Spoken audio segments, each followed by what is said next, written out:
Why is everyone buying Fujifilm cameras? We all know that the X106 is out of stock since the day of release, and it just doesn't make any sense. Why are these cameras always out of stock? Why are they so expensive? Because if you look back 2 years ago, Fujifilm cameras weren't this expensive. So what happened? So Fujifilm is known for their film-like photos because Fujifilm has their own film simulations because they made actual film stock back in the day in like film photography. So they emulated this and made film simulations so everyone can use these simulations on their cameras to get these retro and vintage looking photos, which is very popular right now on apps like TikTok and Instagram.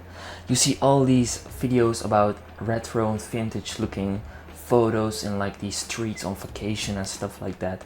So that's why they are very popular. Fujifilm has their own X-trans sensor, which is different from the Bayer sensor in other cameras. Fujifilm X-trans sensor has more greens, which allows the sensor to capture more color.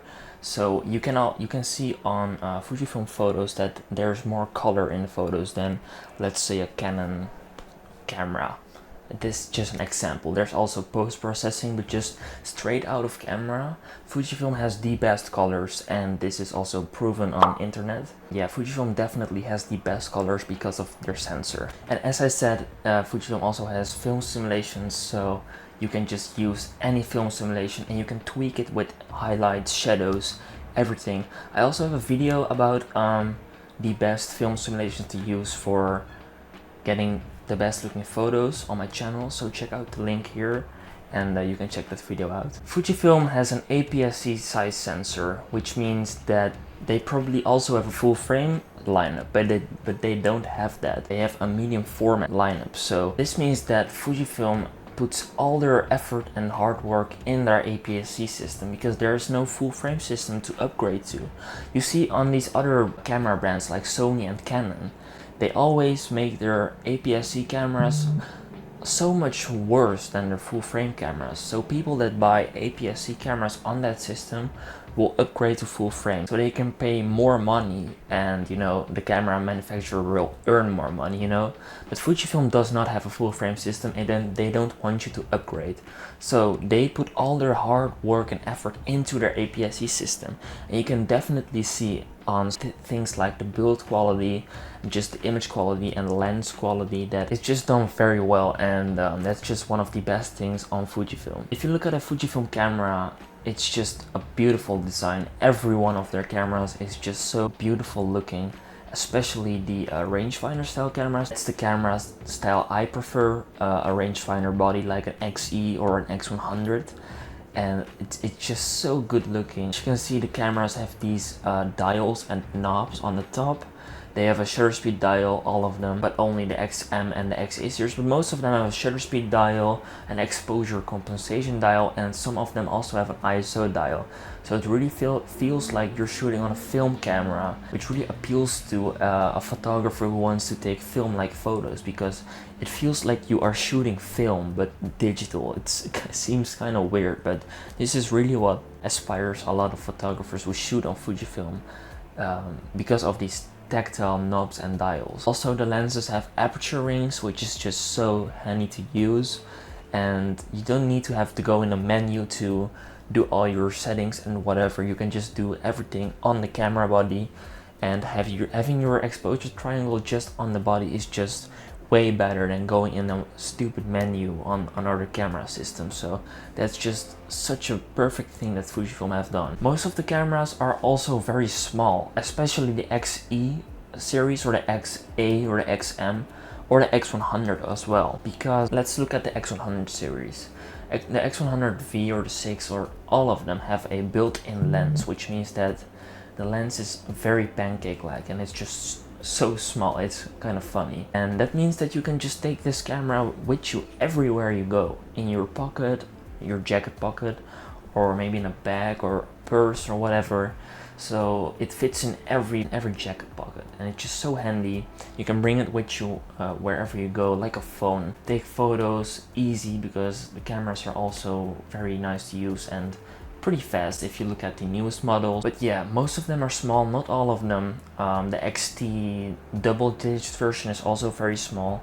The XT 1, 2 and 3 are also very small, but they're a bit bigger, and if you go to medium format they get pretty big. So I'm talking especially about APS-C cameras, APS-C Fujifilm cameras. So yeah, they are fairly small, so you can just bring them wherever you go. But yeah, nowadays this retro and vintage photography is just so hyped up because people want that nostalgic feeling, or they get that nostalgic feeling, and they want to reproduce those pictures that they have from like their childhood or stuff like that.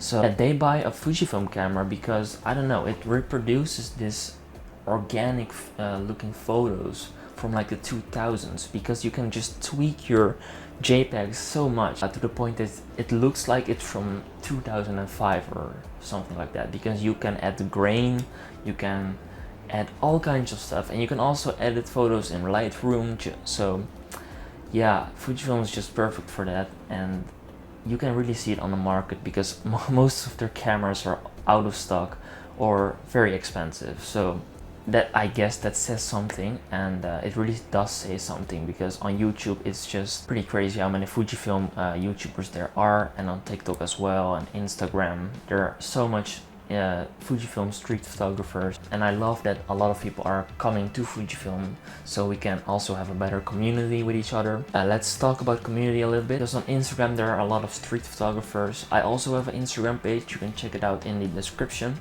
But I follow a lot of other Fuji shooters, and we just connect with each other and we talk about, I don't know, cameras, film simulations, and we go out with each other and take photos. So it's really fun to just hang out with other Fuji shooters, brings people with each other.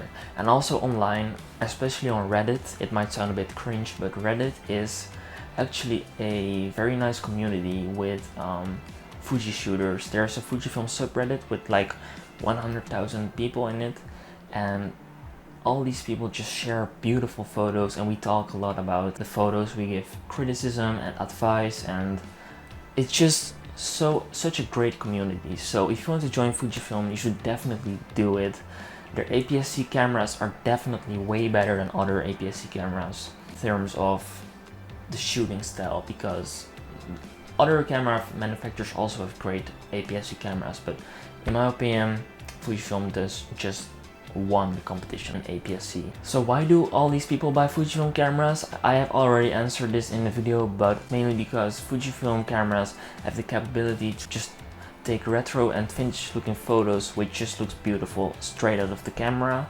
The cameras are just great to use, tactile feeling, the knobs and the dials are just awesome, and the community is just perfect. So let's bring more people to the community. I hope we can grow with all the Fujifilm shooters, and I'm glad that I am in the Fujifilm community as well. Anyways, thank you so much for watching. I really enjoyed making this video. Make sure to subscribe to my channel as well and leave a like on this video, and I will see you guys in the next video.